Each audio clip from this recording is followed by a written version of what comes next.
Right, I have been waiting a very long time for this, but it finally arrived. This is the Sigma 1750mm lens for my Nikon D3200. I have the standard kit lens right now and I'm going to show you what the differences are. So it's an f2.8 EX DCOS, no idea what these things stand for, but it has optical stabilizing, and let's see, that's all that's on the box. Oh, the 5300 compatible, but also a D3200 as well, I hope.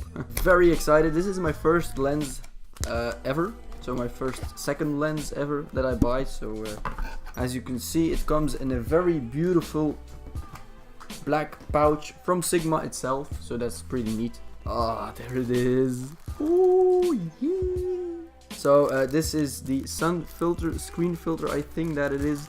Yeah, I'm probably not going to use this because I'm indoors. And then you have the Sigma for Nikon. Oh.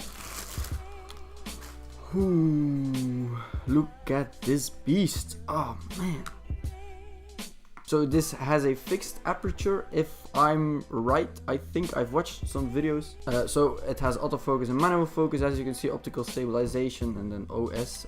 I'll have to look up for what that stands for. But I'm going to change the lenses immediately so you can see the difference between the standard kit lens from Nikon and this Sigma lens.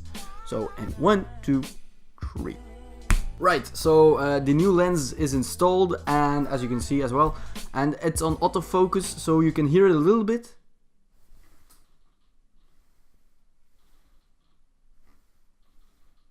Can you hear that? Yeah, so I'm working with an external microphone, so you're probably not going to hear it that well.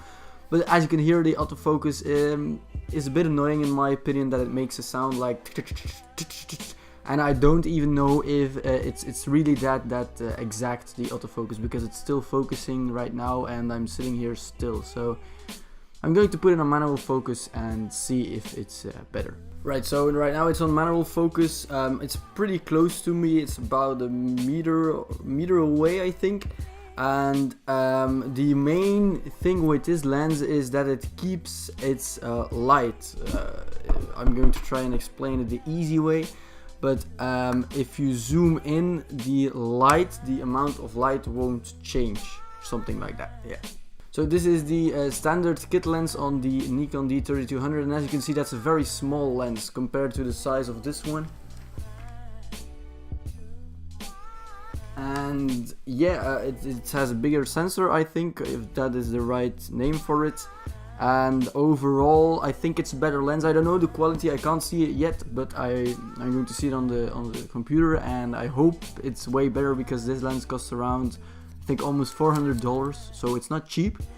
It's not expensive either if you watch all the other prices on the lenses, but I still have to check out all the settings on my camera so I can use this lens the best way possible. So if you have any tips on this lens, on the settings for a Nikon D3200, let me know if that can improve the quality of the videos used with this lens. But this is going to be my main lens from now on, so let's hope it's a good lens, yeah. Right, see ya.